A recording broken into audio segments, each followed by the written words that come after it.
안녕하세요. 10월 8일 목요일 아침입니다. 말씀과 함께 새롭게 여는 소망의 아침을 시작하겠습니다. 어느 무명의 그리스도인은 침묵은 자기 변호를 철저히 포기한다. 이런 면에서 절제와 연결되는 성령의 열매 중 하나다라고 하는 말을 했습니다. 오늘 마가복음 14장 53절로 72절까지 말씀을 함께 묵상하려고 합니다. 오늘 우리는 이 말씀을 통해서 너희는 어떻게 생각하느냐라고 하는 주제로 은혜를 나누려고 합니다. 예수님이 대제사장 집으로 끌려가시자 베드로는 멀찍이 따라 그 집 뜰 안까지 들어갑니다. 공회는 예수님을 죽일 증거를 찾지만 거짓 증언만 많고 서로 일치하지도 않습니다.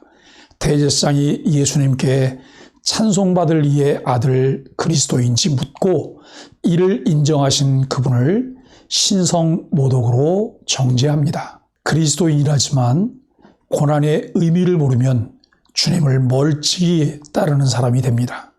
베드로는 체포 대신 예수님을 멀찍이 따라갑니다. 주님의 고난에 동참할 만한 용기가 없었기 때문입니다. 예수님은 대제사장의 집에서 신문 받으십니다. 그곳에 모인 종교 지도자들은 모두 예수님을 죽이는데 한마음이 되었습니다. 그들은 예수님을 고소할 증거를 찾지 못하자 거짓 증인을 내세웁니다. 예수님이 받으신 재판은 결론을 내려놓고 증거를 조작한 불법 재판입니다. 거짓 증언은 10계명 중 제9계명을 어기는 것입니다. 형제를 모함하는 거짓 증인은 하나님의 미움을 사고 거짓 증인은 반드시 징계를 받는다고 신명기 19장과 잠언 6장에서 말씀합니다. 하나님에 대한 거룩한 두려움이 없는 사람은 쉽게 거짓말을 하거나 왜곡하여 다른 사람들을 모함합니다. 당시 종교 지도자들이 예수님에 대하여 거짓 증언을 한 이유는 하나님을 의식하지 않고 자신들만 의식했기 때문입니다. 결심하는 것만으로 믿음이 생기지 않습니다. 그들이 예수님을 끌고 대제사장과 장로들과 서기관들이 다 모여있는 재판장으로 갔습니다. 대제사장은 가운데 일어서서 예수님을 향하여 신문합니다. 내가 찬송받을 이의 아들 그리스도냐? 예수께서 대답하셨습니다. 내가 그 나라 인자가 권능자의 우편에 앉은 것과 하늘 구름을 타고 오는 것을 너희가 보리라.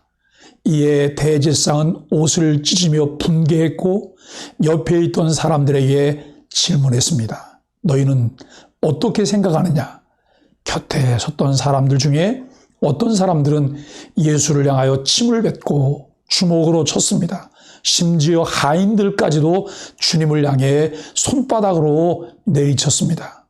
스스로 경건하다 여기며 사람들 앞에서 품위를 자랑하던 유대 종교 지도자들이었던 그들이 하나님의 아들을 욕보였습니다. 입으로는 하나님을 말하지만 하나님에 대한 무지함과 그의 은혜를 알지 못했기 때문입니다. 오늘날 기독교인으로 불리는 사람들 중에도 이들과 유사한 모습으로 살아가는 사람들이 있습니다. 어쩌면 종교라는 탈을 쓰고 자신의 진짜 얼굴은 보여주지 않는 모습과도 같습니다. 겉으로는 거룩함을 말하지만 실제로는 욕망과 더러움으로 채워져 그리스도인의 향기는 사라지고 사람 냄새만 나는 경우가 있습니다. 나 자신에 대해서는 어떻게 생각하십니까? 어떤 거짓 증언도 하나님의 아들의 정체성을 흔들 수 없습니다. 예수님은 거짓 고소에 일절 답하지 않으십니다. 그러나 내가 찬송받으실 이의 아들 그리스도냐라는 질문에는 자신의 정체성을 인정하십니다. 이로써 예수님은 사형당할 자로 정죄되십니다. 예수님이 가장 위험한 순간에 정체를 밝히신 것은 그리스도 되심이 십자가의 죽음으로 완성되기 때문입니다. 어떤 어려운 상황에도 구원 계획을 위한 아버지의 뜻에 철저하게 순종하셨던 예수님이십니다. 예수님은 이후 부활하셔서 하나님 우편에 앉으실 것입니다. 그 자리는 통치자의 자리요 심판자의 자리입니다. 지금은 예수님이 신문받으시지만 그때는 종교 지도자들이 그분 앞에서 심판받을 것이죠. 예수님은 장차 하늘 구름을 타고 영광 가운데 이 땅에 다시 오십니다. 예수님이 그러하셨듯 성도는 최악의 고난 가운데서 최후의 승리를 바라보아야 합니다. 오늘날 많은 사람들이 십자가 없는 멸류관만 얻기를 원하지만 그것은 거짓이며 속임수입니다. 내가 원하는 신앙생활이 중요한 것 같지만 한 걸음 더 나아가서 하나님이 원하시는 신앙인으로 하나님 아버지의 뜻을 분별하며 순종하는 것이 중요합니다. 베드로는 예수님이 잡혀가는 모습을 보며 거리를 둔 채 멀찍이서 따라가고 있습니다. 하지만 그는 겁을 먹고 도망을 칩니다.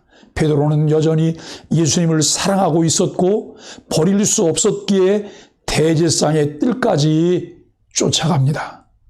그러나 예수를 변호할 용기가 없었고 이 사람도 그 도당이라는 말에 겁을 먹고 결국 예수를 부인하고 맙니다. 마가는 의도적으로 예수님의 모습과 베드로의 모습을 대조합니다. 예수님이 수많은 대적들에게 둘러싸여 신문당하실 때 두려움에 위축된 베드로는 멀찍이 뜰 안으로 들어가서 불을 쬐입니다. 안전한 거리를 둔 것이죠. 이 거리는 우리가 하나님 나라를 위한 순환의 행보를 시작할 때 어디에 서 있을 것인지 생각을 하게 되어집니다. 나는 당당히 그분과 함께 하는 사람입니까? 아니면 구경꾼처럼 방관하는 사람입니까? 예수님의 말씀대로 베드로는 닭이 2번 울기 전에 주님을 3번이나 부인하고 말았습니다. 그럼에도 베드로는 분명 주님을 사랑하고 있습니다. 본문 마지막 절인 72절을 보면 주께서 하신 말씀이 생각나 울었던 모습을 통해 주님을 사랑하고 있었음을 알 수 있습니다. 그러나 위기 앞에 서게 되면서 위기를 뚫고 갈 힘이 없어 그토록 사랑했던 주님을 모른다고 부인하고 말았습니다. 만약 나에게 베드로와 같은 상황이 다가온다면 나는 어떻게 할 수 있을까요? 지금이야 당연히 예수님의 제자라고 말하겠지만 실제로도 그렇게 답할 수 있을까요? 우리가 살고 있는 세상은 그렇게 호락호락하지 않습니다. 베드로가 처했던 상황들은 얼마든지 있을 수 있습니다. 그러므로 하루하루 하나님의 은혜가 우리에게도 필요합니다.